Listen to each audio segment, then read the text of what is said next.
आज राष्ट्रीय खेल दिवस के उपलक्ष्य में केपीसी स्कूल के प्रांगण में एक भव्य खेलों का आयोजन किया जा रहा है। उसके लिए मैं ओजस्वी हमारे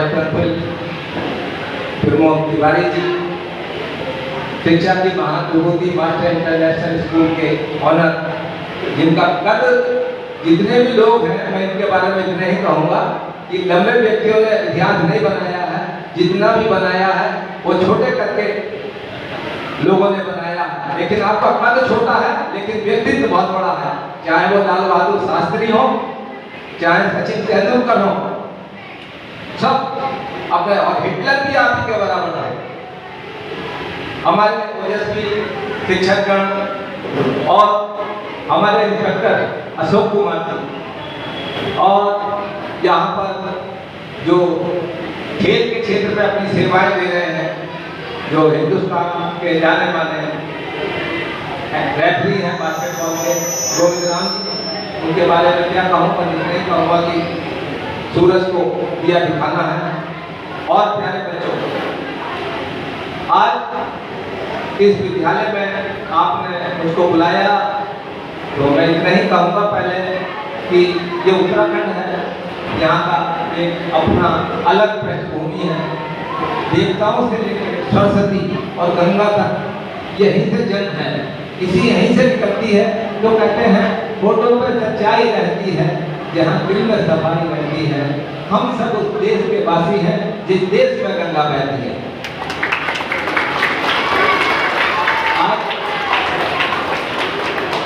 मेजर ध्यानचंद जी के बारे में मैं बहुत बारीकी से जानता हूँ, क्योंकि उनके जो बड़े बेटे हैं अशोक कुमार ध्यानचंद जी, जिनके गोद में भारत 1975 में विश्व चैंपियन बना, पाकिस्तान को हरा के कल भी मेरी उनसे बात हुई थी। तो मैं बच्चों हमेशा यही कहूँगा कि जितने भी इतिहास रचे हैं वो सामान्य परिवार के बच्चों ने रचे हैं, उद्योगपति के बच्चे नहीं रचे हैं।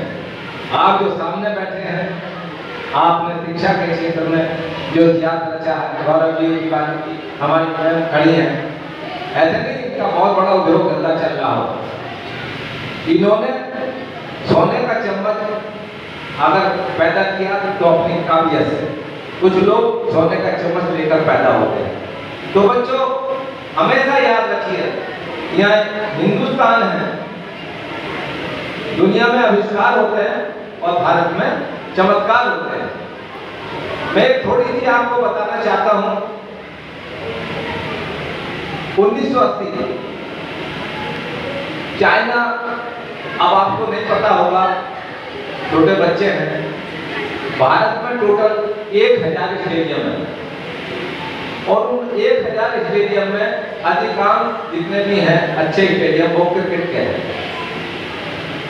चाइना में 1,70,000 स्टेडियम है और चाइना ने यह प्रण किया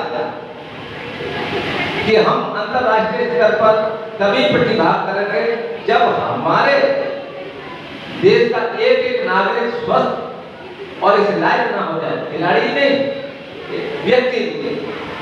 और उन्होंने 1984 लॉस एंजल्स जो ओलंपिक हुआ उसमें प्रतिभाग किया और इतिहास रच दिया।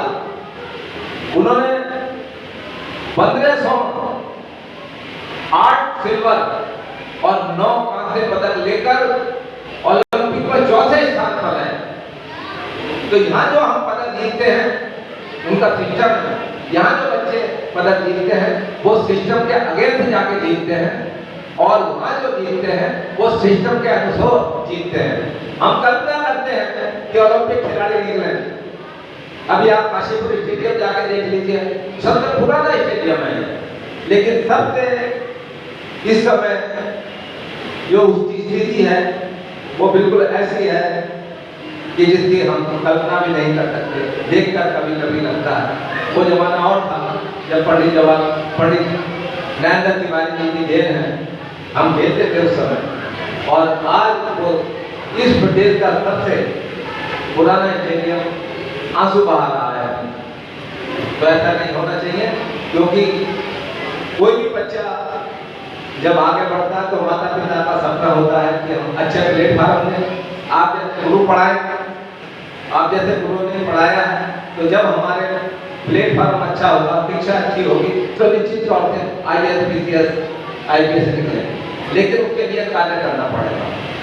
शिक्षक हमारे देश की वो रीढ़ की हड्डी है जो इस देश को विकास के रास्ते पे भी ले जा सकते हैं और विनाश के रास्ते पे भी ले जा सकते हैं। एक शिक्षक आपने देखा होगा, आप भी डॉक्टर APJ कलाम साहब, स्वामी विवेकानंद, वल्ली राधाकृष्णन और हम जैसे अशोक कुमार जी जैसे, या आज तो आप तलाश रहे हैं, आप लोग बैठे हैं, कल आपके बच्चे इतिहास रचेंगे, तो आप ही ने बनाए हैं। आतंकवादी देखिए जब मरता है, जब उसकी हिस्ट्री खुलती है तो कहते हैं MBA करा, इंजीनियरिंग की, उसे भी किसी गुरु ने पढ़ाया। तो आपको मैं नमन करता हूँ, आप जैसी शिक्षकों को, ऐसे ऐसे महान विभूतियों को, कि आपके बीच में मैं आकर अपने को धन्य समझ रहा हूँ, क्योंकि जो मैं आज यहाँ खड़ा हूँ वो आप ही जैसे गुरुओं की बदौलत है। इसीलिए तो कहते हैं गुरु गोविंद दाव खड़े का को लागो भाव, बलिहारी गुरु आपने गोविंद दियो बताया। तो बच्चों बस एक बात आप गाढ़ बांध के रखना, ये हिंदुस्तान है, यहाँ पर पढ़े लिखे व्यक्ति जो है वो अनपढ़ गंवार पीर फकीर पंडित से अपना हाथ दिखलाते हैं, पंडित जी मैं क्या बनूंगा जरा बताइए। यहाँ तक कि लोग कहते हैं पंडित जी पढ़वा कब की है, अमावस्या कब की है। एक पढ़ा लिखा पूछ रहा है, एक अनपढ़ा। मैं तो कहता हूँ आंख मीचो तो अमावस्या और आंख खोलो तो पूर्णमासी। तो बच्चों हमेशा ध्यान रखना, जो व्यक्ति जिन फकीर से आप ये पूछ रहे हैं कि मैं क्या बनूंगा, वो क्या बनना, वो दिन भर चादर उनके सुबह झाड़ी और बैठा, शाम को चादर झाड़ के अपने घर चला गया, तो वो खुद अपना भाग्य नहीं बता पाया, तो आपका क्या बताएगा। तो मैं इतना ही कहूंगा, अगर शिक्षा के क्षेत्र में जाना है तो ऐसी महान विभूतियों से पूछो कहाँ जाना है, पुलिस लाइन में जाना है, अधिकारी बनना है, देखिए अशोक कुमार जी साहब खड़े हैं, इनसे पूछिए। खेल के क्षेत्र में जाना है गोविंद राम जी से पूछिए, अब तो कुछ भी नहीं है, उनसे क्या पूछना है। तो मैं तो इतना ही कहता हूँ, न पीर से पूछ न फकीर से पूछ, न पीर से पूछ न फकीर से पूछ, बस अपनी आंखें बंद कर और अपने जमीन से पूछ तुझको बनना क्या, वही बनोगे। अगर व्यक्ति इन हाथों में बने लकीरों को अपना भाग्य टटोलने लगे तो उसे यह मान लेना चाहिए उसके भुजाओं में ताकत और आत्मविश्वास समाप्त हो चुका, असंभव कुछ भी नहीं है।